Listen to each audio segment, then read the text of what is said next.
Nah, sekarang kita bisa lihat faktor-faktor yang memengaruhi keputusan strategik internasional. Kita bisa lihat dari faktor di dalam, yaitu faktor domestik dan faktor-faktor internasional. Sekarang kita lihat satu-satu ya. Dari faktor-faktor yang ada di domestik dulu. Nah, ini faktor-faktor domestik ya. Jadi faktor-faktor domestik itu berasal dari dalam satu negara, internal suatu negara, yang itu bisa memengaruhi keputusan dari strategi internasional perusahaan atau bisnis internasional yang akan masuk ke pasar negara tujuan. Nah, faktor-faktor itu akan memengaruhi manajemen strategik internasionalnya. Apa di situ faktor-faktornya? Yaitu pemerintah, di mana perusahaan tersebut beroperasi. Itu apa tuh government regulation. Jadi peraturan-peraturan pemerintah di mana perusahaan itu beroperasi nantinya. Ya, itu termasuk di dalam faktor-faktor domestik gitu ya. Lalu mata uang, currency. Lalu ada sistem akuntansi yang berlaku, standard accounting system. Ya, di setiap negara pasti berbeda gitu ya di dalam lokal negara tersebut gitu ya. Sistem hukum dan politik yang berlaku, ya, political will and legal. Bahasa dan budaya, culture and language gitu ya. Di mana yang tadi disebutkan itu, faktor-faktor itu tadi gitu ya, itu cenderung homogen secara komparatif. Itu artinya secara di negara tersebut gitu ya, di lokal negara tersebut itu biasanya dia homogen gitu ya sifatnya. Jadi seragam gitu ya, tapi itu bisa masih bisa di ini gitu, masih dilihat ada perbandingannya gitu komparatif. Berikutnya, nah ini untuk yang faktor-faktor internasional. Jadi faktor-faktor internasional itu berasal dari lingkungan internasional ya yang bisa memengaruhi keputusan strategi internasional suatu perusahaan atau bisnis internasional yang ingin menguasai pasar internasional.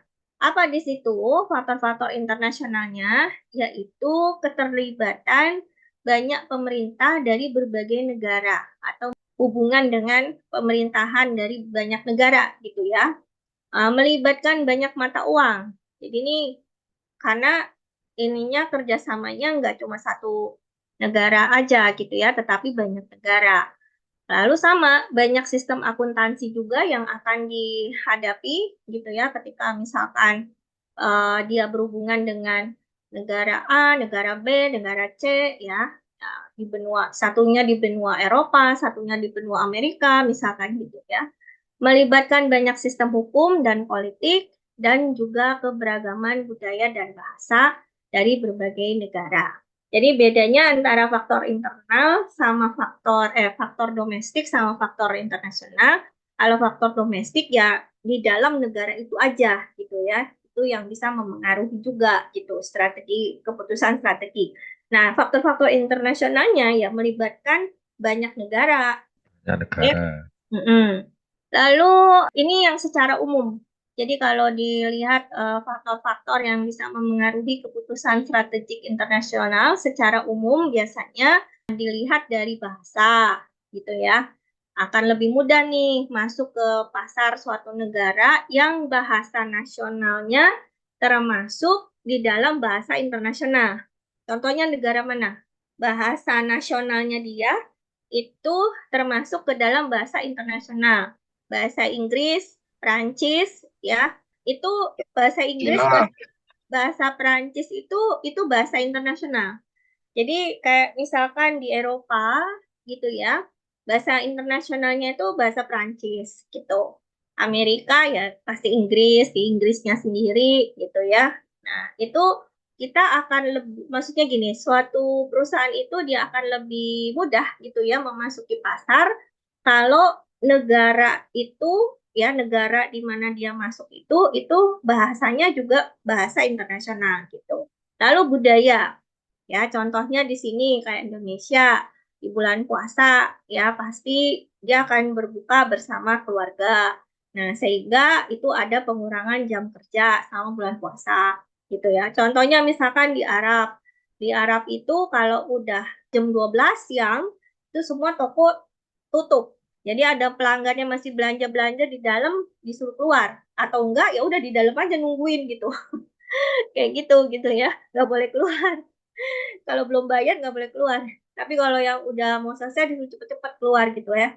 Karena apa? Karena jam 12 harus tutup, karena harus sholat dulu gitu. Nanti jam 1 baru buka lagi gitu. Nah, itu kan juga harus dipikirin gitu ya untuk bisa masuk ke situ gitu, berbisnis di situ gitu. Kemudian politik. Nah, biasanya di sini kaitannya dengan perang saudara atau perang antar suku. Ada nggak di situ gitu ya? Atau lagi ada kudeta militer gitu. Maka di sini perusahaan itu juga males kalau mau berinvestasi gitu ya, kalau negara-negara itu sering ada konflik misalkan gitu ya. Terus kalau dari faktor ekonomi ya dilihat dari pertumbuhan ekonominya. Pertumbuhan ekonominya gimana? Tinggi atau rendah gitu. Karena kalau pertumbuhan ekonominya tinggi berarti daya beli masyarakatnya juga bagus. Kan gitu ya. Nah, bisa dijadikan pasar yang potensial gitu untuk menjual atau memasarkan produknya. Nah, ini kemudian selain tadi empat tadi ya, itu ada campur tangan pemerintah juga.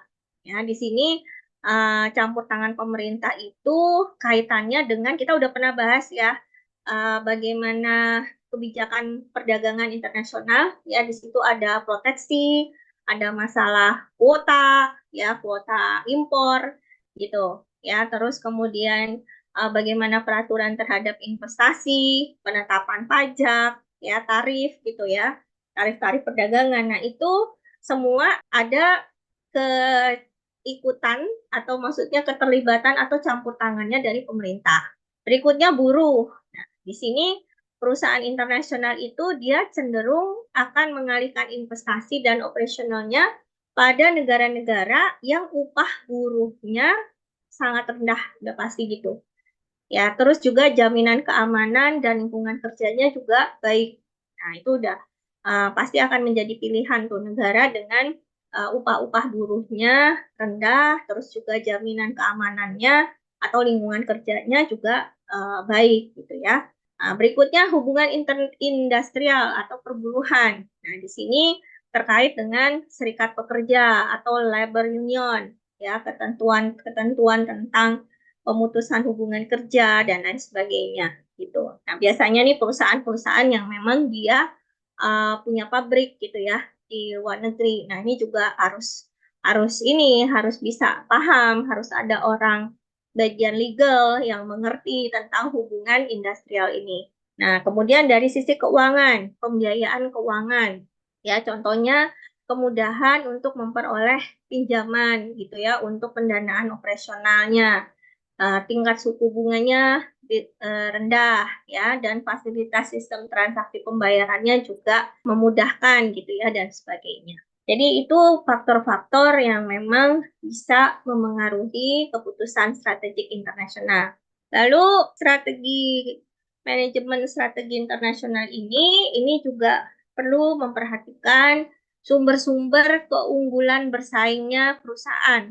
Nah, kita bisa lihat di situ sumber-sumber keunggulan bersaing yang dimiliki dari suatu perusahaan untuk dia bisa bersaing di pasar internasional itu ada meliputi efisiensi secara global atau global efficiencies. Di sini yang dimaksud dengan efisiensi secara global ini itu adalah kemampuan perusahaan itu, ya, kemampuan perusahaan itu menentukan lokasinya dengan efisien, gitu, ya. Baik lokasi untuk kantor cabangnya dan juga pabriknya di negara yang dia masuk, gitu ya. Nah, itu juga efisiensi secara global ini juga bisa menentukan gitu ya, maksudnya harus bisa menentukan skala keekonomian dari produksinya. Jadi dalam arti ya tadi kita bisa lihat kan masuk ke negara itu dilihat nih upahnya buruhnya seperti apa. Itu kan terkait dengan biaya produksi gitu ya. Lalu jangkauan keekonomian untuk meraih pasar internasional. Dalam arti gampang nggak untuk bisa berkompetisi gitu ya dengan produk-produk lainnya. Nah, berikutnya sumber keunggulan bersaingnya lagi yaitu fleksibilitas multinasional. Jadi perusahaan itu dia punya fleksibilitas gitu ya untuk bisa bersaing. Nah, fleksibilitas multinasional. Maksudnya di sini adalah kemampuan perusahaan itu untuk bisa masuk pasar di berbagai negara dengan memperhatikan perbedaan-perbedaan yang tadi kita udah sebutkan gitu ya. Jadi ada perbedaan politik, hukum, ekonomi, budaya, bahasa, dan seterusnya gitu. Nah, semakin perusahaan ini mampu untuk cepat beradaptasi gitu ya, dia fleksibel gitu ya, maka tentu akan semakin mudah untuk bersaing gitu. Lalu masih di sumber-sumber keunggulan bersaing lainnya yaitu pembelajaran secara mendunia atau worldwide learning. Nah, artinya di sini perusahaan itu dia harus bisa harus bisa belajar lah ya gitu, harus bisa mempelajari secara mendunia gitu ya. Apa peraturan-peraturan yang berlaku, misalkan gitu ya. Apa standar-standar yang harus diikutin gitu di seluruh dunia gitu. Itu contohnya misalkan perusahaan rokok nih ya. Kan kalau perusahaan rokok itu ada bea cukai yang harus masuk ke setiap negara. Nah, di situ berarti perusahaan harus mematuhi bea dan cukainya rokok, kadar netarnya berapa, nikotinnya berapa, dan sebagainya. Atau misalkan ya tadi ada kandungan-kandungan apa di produknya yang harus ngikutin aturan di negara tersebut. Nah, ini baru kita mulai melihat beberapa alternatif strategi ya. Jadi alternatif strategi pemasaran internasional ini itu bisa dilihat dari 4 kuadran ini, di mana 4 kuadran ini kita bagi secara vertikal dan secara horizontal. Yang di sini kalau dilihat ya di slide itu dikatakan maksudnya gini, alternatif strateginya itu dilihat dari tekanan kepada integrasi global. Jadi bagaimana bisa masuk gitu ya, bisa penetrasi terhadap pasar global gitu. Nah, ada di situ dilihat dari responnya, ya kalau yang horizontal ya, yang bawah ini ya. Yang bawah ini tekanan terhadap respon atas keadaan lokal dan fleksibilitas. Jadi tadi kan sumber keunggulan bersaing itu kan dari sisi fleksibilitasnya dan dari sisi apa? Efisiensinya, ya kan? Dari sisi efisiensi sama dari sisi fleksibilitasnya. Jadi kita bisa lihat ada beberapa alternatif strateginya di sini, gitu ya. Semakin ke atas dia semakin tinggi, semakin ke samping, ke kanan dia juga semakin tinggi. Nah, ada 4 model strategi di sini, gitu ya. Kalau efisiensi globalnya rendah,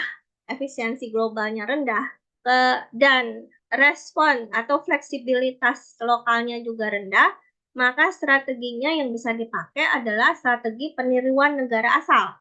Jadi bisa dilihat di sini ya, strategi peniruan negara asal.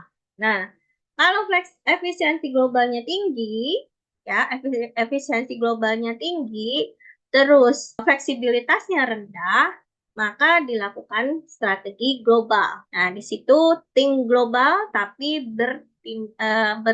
bertindaknya juga global. Jadi think global, act global. Strateginya global.